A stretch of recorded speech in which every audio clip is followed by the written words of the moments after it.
Hey guys, I hope you're well. Hope you're starting to enjoy your weekend.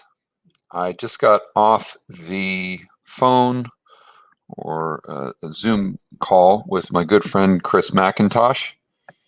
He's in the police state, formerly known as New Zealand, and he is studying and researching and trying to figure out a solution to the problems that we're having with the infringement or encroachment on our freedoms. He's been working on those problems just like I have, maybe to even a greater extent.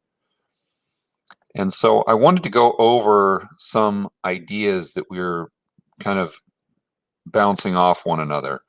What we're trying to do, at least what I'm trying to do, is really figure out how to push back and how to do it not only efficiently, but effectively, so we can actually make a difference. And it's not easy to do because you don't really know where to focus your energy. It's part of the conversation I had with Chris. If you, let's say, going back to the late 1930s in Germany, we've used that example so many times, but it's, if you wanted to push back on that movement, you've got a central figure that you can push. I don't want to say attack because I don't want to imply that I condone violence, because I do not. But you'd have a central figure there that that, hey, if we can show how this one individual is wrong and wake up the masses to why that is, then we've got a good chance of shifting the narrative that's most pervasive in society. Unfortunately, what we're dealing with today is there is no one person, there is no one entity. So many people say, well, it's the global elite, it's the banksters, it's big pharma, it's this. Kind of, but it's not just one isolated entity or industry, in my opinion. It's like you're dealing with a monster with like 15 heads, and that you can't just go after one of the heads, because then they've still got 14 left.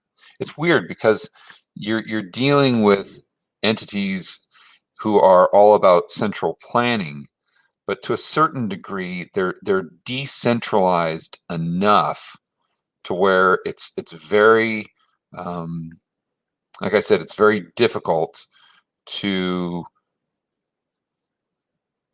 push back. I'm just trying to use my words very, very carefully there so people don't get the wrong impression as to what I'm saying.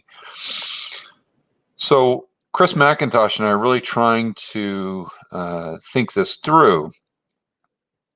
And one of the things that he's been really piecing together is this idea that the World Economic Forum has come out with. They really want to, not only is their agenda, or the Great Reset agenda, not only does it have to do with in 2030 you'll own nothing and you'll be happy, but it always has to do with you won't eat very much meat. Remember on the video where it's got the guy with the big smile and it's very creepy and he's got drones delivering? You're like, okay, I get that, but then all of a sudden it's like, wait a minute, and they're talking about all this economic stuff, and then it says, oh, by the way, you won't be eating much meat. You're like, what? Where did that come from? It was just kind of off in right field. You're like, how does that play into the mix here? But McIntosh has an interesting theory. I've got all my notes written down. And one of the things that he pointed out is that if you look at Monsanto, as an example, they can very easily make money off of vegetables, off things that obviously require seeds, because they are able to patent them. Same thing with big pharma and with pharmaceuticals. But what's interesting is you can't do that with meat. You can't patent cattle, right? Or it's maybe some of the grains they eat or something like that, but you can't patent the actual meat itself like you can, where every single time you use a seed to grow corn or whatnot. You know, Monsanto is most likely getting some sort of kickback on that because they own the patent. And again, same thing with the pharmaceutical companies. So, sticking with the theme of trying to go back and just try to figure out how this, I'm calling it a pyramid of power, right? So who is at the top, who's in the middle, who's at the bottom, and figuring this out, then we can know where we can direct our attention or focus our energy in order to push back and take over control of the narrative and really open people's eyes up to what is happening around them. So, but in doing this, I've been going to the World Economic Forum's website quite a bit. And let's do that right now.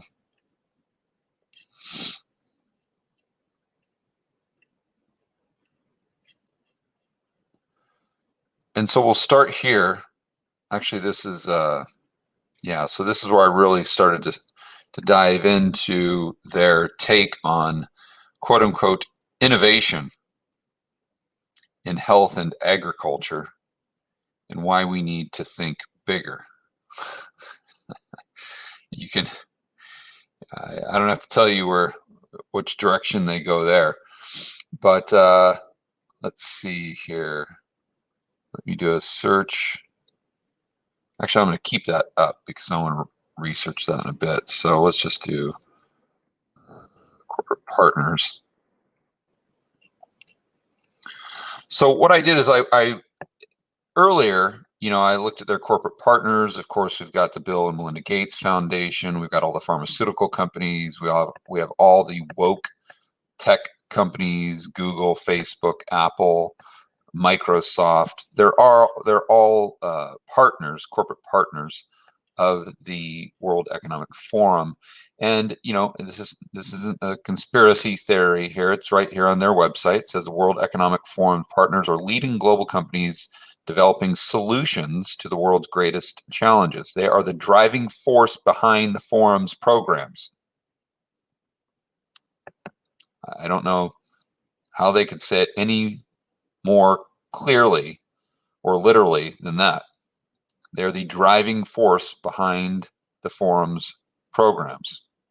Our partners engage in forum platforms to shape the future, accessing networks and experts to ensure strategic decision-making on the most pressing world issues, and experts to ensure strategic. So a strategy. So whose strategy? And who does this strategy benefit? Those are the parts they leave out. But we've discussed all of those other companies being a part of their corporate, let's call it initiative. But when you go down here and click on M, you don't see Monsanto. So we're like, well, I guess that's kind of a dead end. I guess they're not working with them, or if they're working with them, they're not on their list of their partners. But then what happens is if you go to Wikipedia, you find something very interesting. In September of 2016, Monsanto, which is a publicly traded company, agreed to be acquired. So they took it private, I'm assuming, by Bayer for $66 billion. And I'm not sure if it says on this, let's see, here we go, right.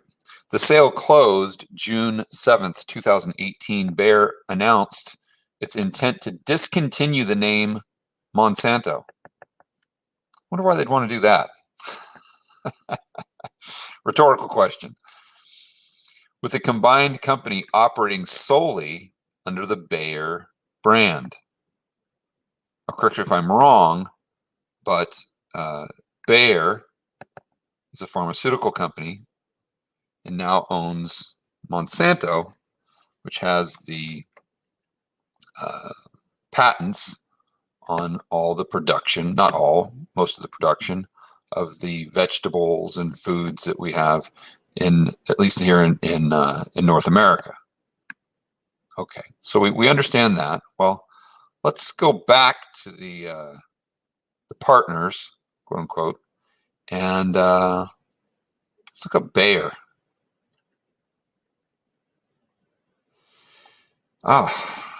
Interesting. So Bayer, International Chemicals, Agriculture, and Health Group.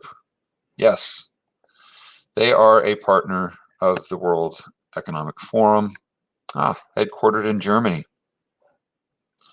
Klaus's old stomping ground.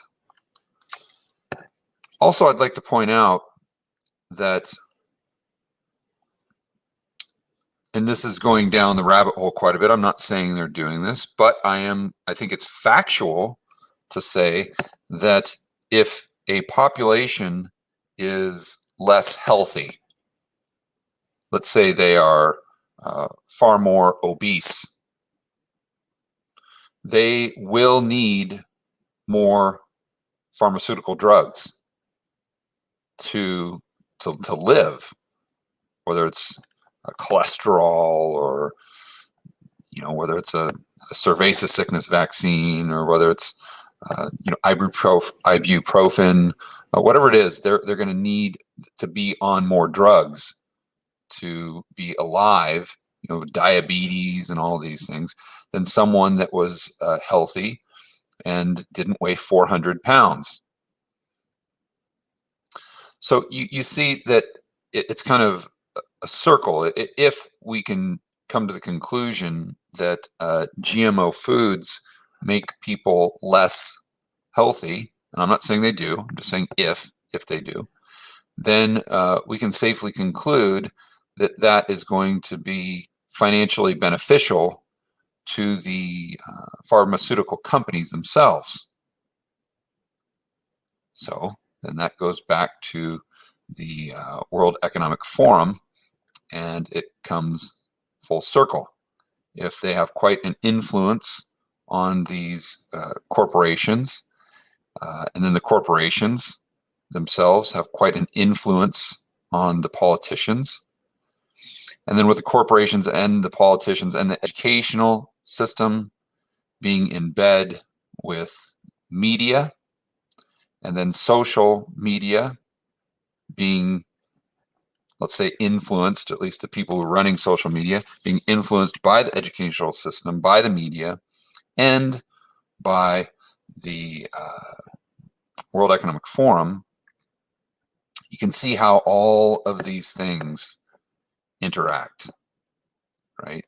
So when you start to ask yourself the question, which I'm sure every single person on this live stream has asked themselves, as to how on earth could every single country basically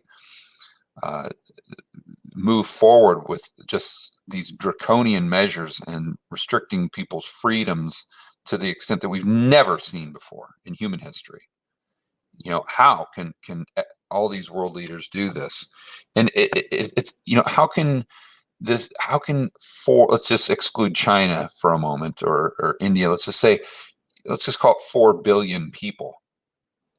How can the global elite, or let's just say the pharmaceutical companies or the big corporations or whomever is at the top of this power pyramid, how can, if it is if they are motivated by gaining more power and controlling the masses, how can they do that with 4 billion people?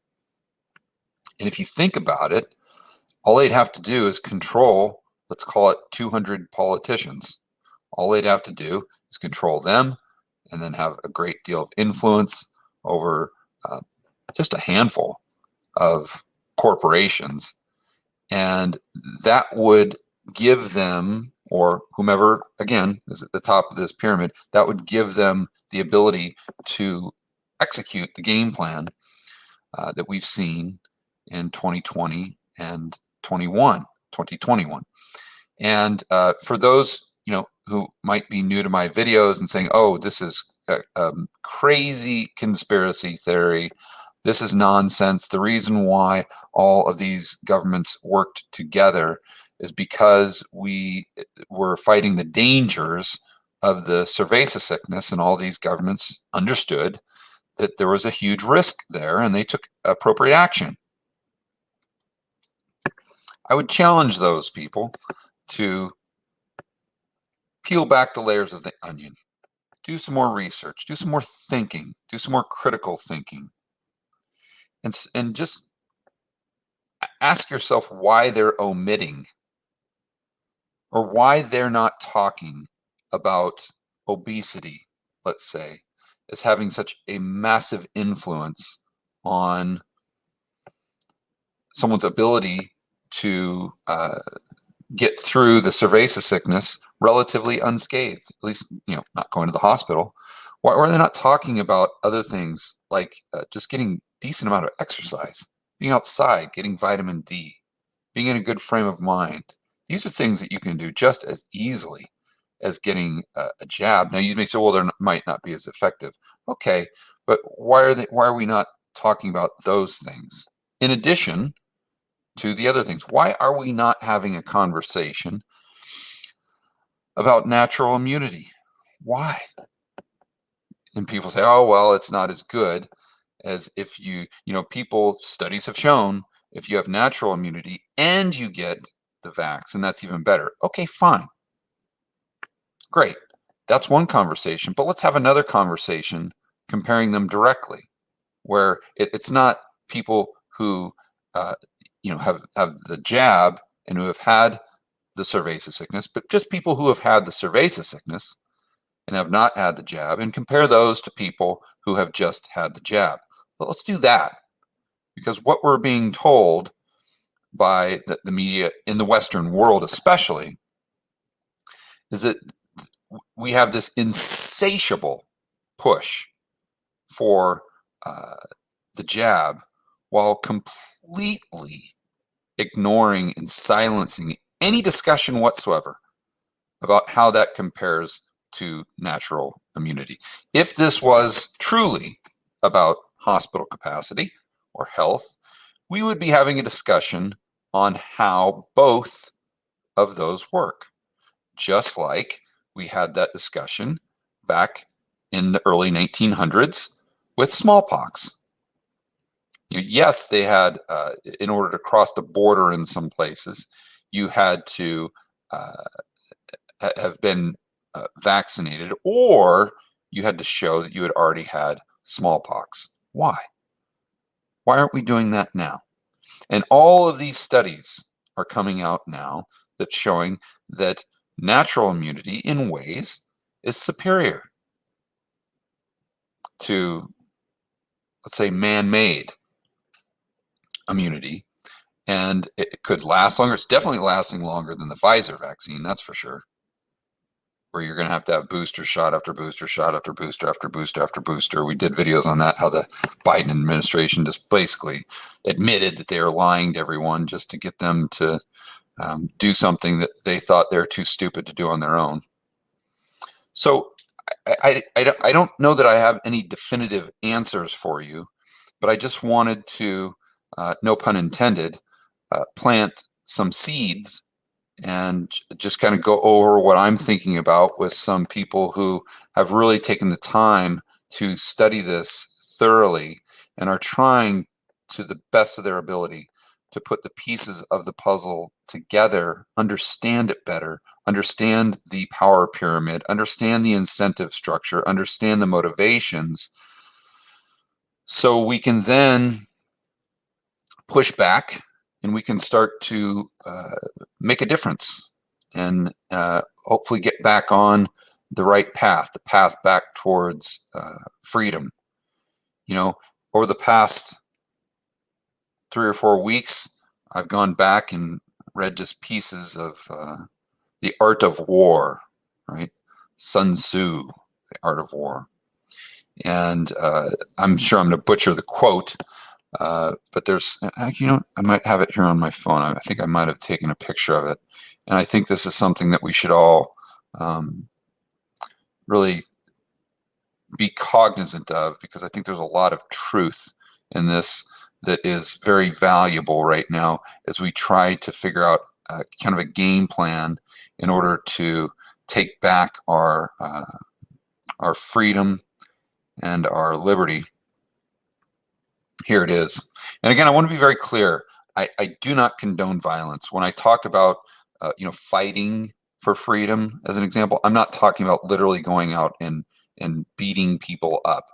I'm talking about fighting for freedom the same way that Hayek fought for freedom, the same way that Milton Friedman fought for freedom, the same way that Thomas Sowell fought for freedom, the same way that Ron Paul fought for freedom. That's what I'm talking about. Okay, so here's the quote from The Art of War. If you know the enemy and you know yourself, you need not fear the result of 100 battles.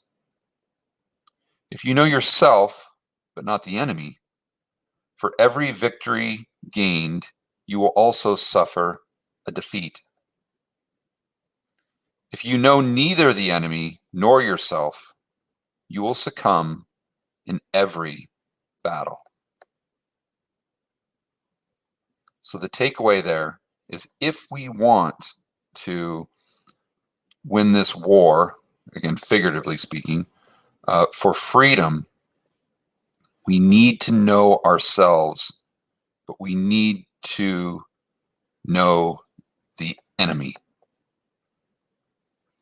And I think a lot of us are kind of running around with our heads like chickens with our heads cut off, me included, trying to figure out, or everyone has a different theory on who the enemy is, but I'm doing my best to try to distill that. And I probably won't get it right, but at least what I'm going to, I can't do anything definitively, obviously, but at least I can try to put the pieces of the puzzle together so I can say with all honesty that this is the highest, in my opinion, this is the highest probability, that this is the power pyramid. Again, no certainties, only probabilities, but this is what I see as my base case, using kind of an investment term. And then myself and others and you know, can really help you know, isolate, know yourself, know the enemy, and then we can start to push back and gain some ground and continue to fight and win the war for freedom for ourselves and for most importantly for future generations.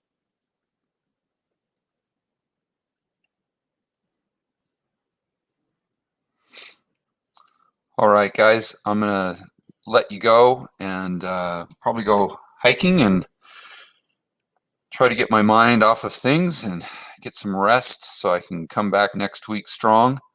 Let's do some shout outs here. We got Steve Z, we got Quantitative Disease, we got Becky B, Tony K, Ganemy. Oh, there's a name I'd like to try to pronounce. Onder Ibrahim Akaya. That's a very interesting name. Jen West, Jeremy I, Moody, the millennial in the house, Refined Hayseed Appalachian, Jackie Alley, Sustainable Lumber, Average Joe, Amy K, Alice Schul, Life with Leckmans, FNS. All right, Casey Sunshine here as well, Retard Commentator. That's awesome.